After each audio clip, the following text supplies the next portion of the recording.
Have you ever seen someone move through the water so efficiently, it looks like they're not even trying?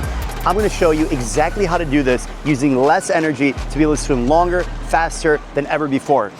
It comes down to one metric that I know you need to know if you're a loyal channel subscriber. Water is 800 times more dense than air. And because of this, if we want to swim effortlessly through the water, we have to reduce drag and increase propulsion because the water is so dense. So if we want to swim faster, we need to decrease drag. Coach Leo, can you illustrate us what a bad body position looks like that prevents people from swimming effortlessly? What does that look like? So again, as Faris has just mentioned, water is 800 times more dense than air. So if you are moving through the water with your body, let's say this is your body, your feet are down here, your kick is huge, you're taking your pull, your arms are sinking, your arms are swinging, your head is down here, you are displacing a lot of water. So if you are moving forward and you are making yourself very big as you are moving through the water, it's gonna be very, very difficult for you to move through the water effortlessly. Drag. Exactly. All this is slow. This is slowing you down everywhere.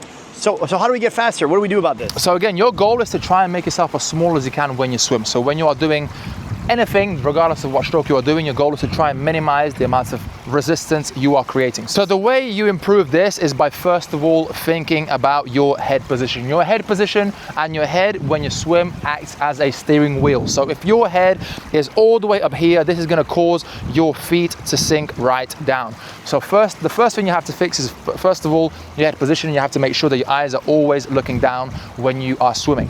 The second thing, and probably most important, is your leg kick. If you are swimming and you find that your hips and your legs are sinking, the chances are you're not doing the right thing with your legs. Your kicking technique is wrong, or you're simply not kicking enough. So we always have to make sure that we have a nice continuous leg kick behind us, which will then also help us elevate our body position. Coach Faris, do you have anything to add?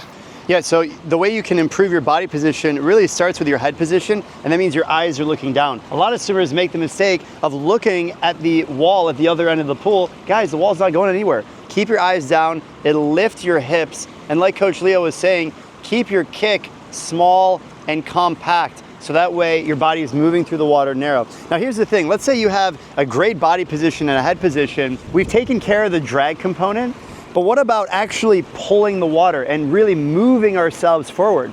We have two arms and we gotta make sure we use them. So when it comes to the pull technique, Coach Leo, how do we make sure we are pulling the most water? Do we just make sure we slice our hands through the water, or do we just, what does the pull actually look like? Okay, but the first thing you have to pay attention to is where your hand is facing and where your palm is facing when you are pulling the water. So for example, if you are initiating your pull and you notice that you're slicing through the water, so your pinky is entering the water first, your palm is facing out to the side, you are immediately sending the water in the wrong direction. So your goal is to pull as much water behind you as possible. So you want to pay attention to where your palm is facing. So if you want the water behind you, you want to make sure that the palm is also facing behind you, meaning you're sending the water back so then you can move forward. EVF, early vertical forearm. What does that mean? So our goal when we swim is to try and initiate a high elbow as early as we possibly can. So early vertical forearm as we are initiating our pull. To summarize, if you want to have an efficient pull, it starts with the way your fingertips enter the water. You want to enter the water with your ring finger and middle finger about 1/2 meter in front of your shoulder. You're going to slide your hands into the water at a 45-degree angle, and you're going to reach as far as you can before initiating the pull, where your fingertips drop to the bottom of the pool, and that's where we initiate our early vertical forearm. Literally, the forearm is becoming vertical as early as possible, and that's why we get the name EVF. And as you pull and you enter the power phase, you are pulling with propulsive power behind you to move your body forward. You pull backwards so that way you can go forward. And that is how we maximize our pull. And if you can do that, you'll be moving through the water effortlessly. Now let's say you have a great pull, but what happens on the lower half of our body? Having a great kick, not only is it going to help us improve our body position, but it's also going to help us move forward. And we gotta have a great kick to back us up. So this is really the engine of our swimming. This can make or break your ability to swim efficiently through the water. If you have an inefficient kick, it's going to mess everything else up. If you're swimming really, really fast, but your legs are dragging behind you, that's actually better than having a really inefficient kick that slows you down. Here's why. Your legs are the biggest muscles of your body. They use the most oxygen, they have the most blood flow. So if you use them inefficiently, it's really gonna negatively impact everything, and you won't be effortlessly swimming through the water. You're going to be effortly pulling, is that a word? Effortly? Whatever. It's going to be very difficult to move through the water, and that's why you gotta have an efficient kick. Coach Leo, what does an efficient kick look like so that way you can swim effortlessly? So an efficient kick would usually be relaxed. Your legs would be long. Like I say, usually if we see a swimmer with their legs and their hips sinking, usually their legs will be bent, and we always want to try and make sure that our legs stay nice and long coming from the hips.